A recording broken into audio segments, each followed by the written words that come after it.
Here comes a new challenger!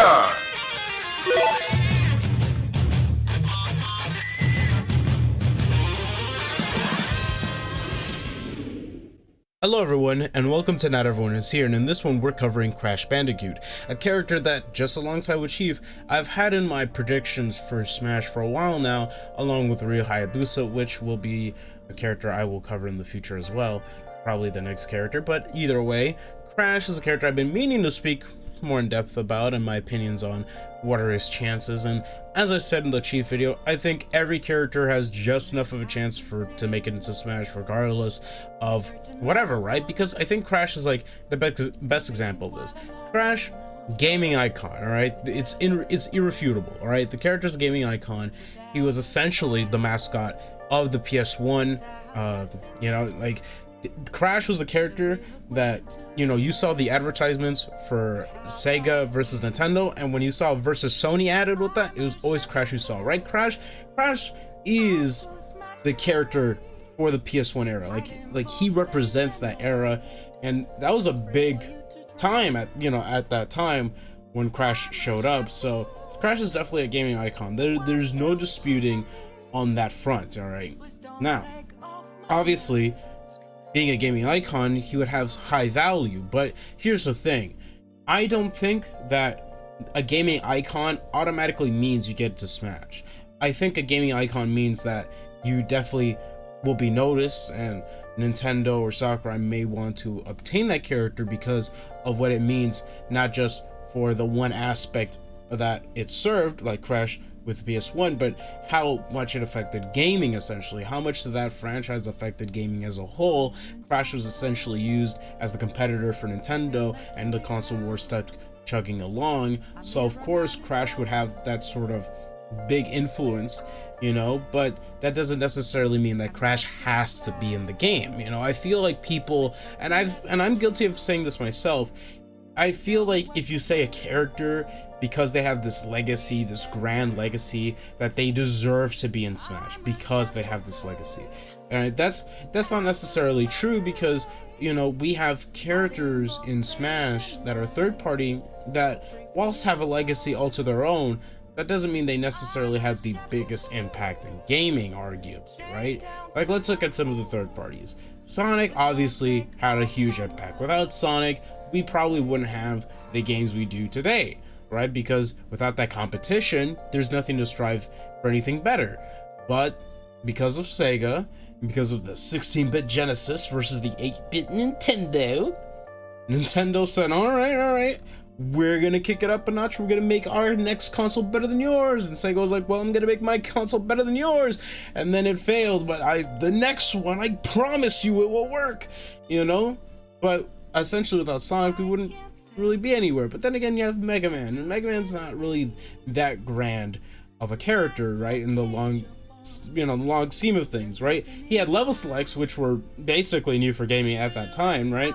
Because no other game really allowed you at that time, especially for platformers, to just let you choose what levels you wanted to go to first, right? Like with Mario, you kind of had the warp pipes, but that wasn't really a level select. Whereas like with Mega Man, the bosses were each their own level, and you can tackle them in whichever order you wanted to. So in that sense, Mega Man was very unique. All right, but that doesn't necessarily make Mega Man the grandest icon of gaming, but he is up there, right? Or with Ryu obviously Street Fighter influenced the fighting game genre, so obviously he made a big splash. But with SNK, well, SNK had, you know, their games were essentially rivals to Capcom's own fighting games. You know, Street Fighter already did everything that SNK could have had and more, right?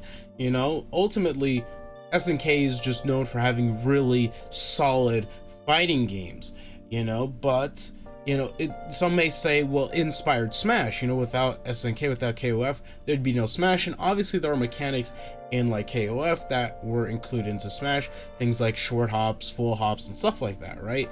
But I feel like people having this notion that a third party needs to have this gaming icon status is not necessarily true. I mean, Banjo, for instance, it's just a collectathon game, you know, it's just a collectathon game that people fell in love with and that people wanted to see Banjo and Smash. And obviously, by the time people wanted him in Smash, or you know, around the 64 era, he was still owned by Nintendo. So people obviously wanted him in because he was that Nintendo character. People wanted that character in. But now that Banjo's essentially a third party now, he counts as a third party. I mean, what splash has Banjo really had, you know? So third parties don't necessarily have to be gaming icons. They just have to be characters that are essentially recognizable to just about anyone. And well, in some cases, a lot of the third parties we have, whether it's a small group or a large group, people will recognize them because there are various games. And so in the case of Crash, you know, I definitely think that he has a higher chance, in my personal opinion, has a higher chance than most third parties because of his status. But that doesn't necessarily mean he will get in, right? I mean, at most, the biggest piece of evidence that's been there for Crash was this whole 5-year plan Activision thing had, which is essentially a leak that goes over the 5-year plan for Crash in terms of future appearances. And this was reported by news outlets, but it was never really reported what was in it.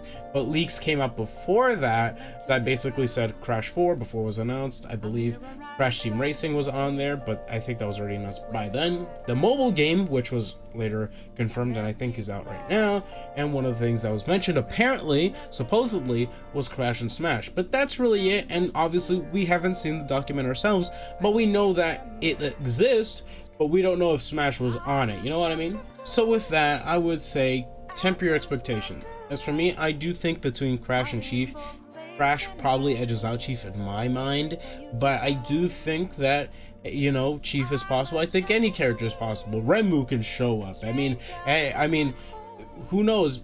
Another spirit, you know, maybe a third party that was just a spirit only, like Shantae, could show up as an example, right? I'm just throwing out names out there. I'm not saying these characters are happening. I'm just giving examples, and I feel that, you know, that is very much plausible. So please, you know, like I said, temper your expectations, but at the same time, you know, don't value a character based on their status, right? Like, I've had plenty of people with Ryu Hayabusa, as I'll get into that future episode, that, you know, because Ryu is in that similar boat with Castlevania, more so known for NES games and classic games, and the more modern games have been all too great, people just say, no, he shouldn't be in Smash because, you know, I mean, like, there's 2 characters left, he wouldn't be a hyper reveal, etc. So, you know, I feel like people really need to loosen up, right?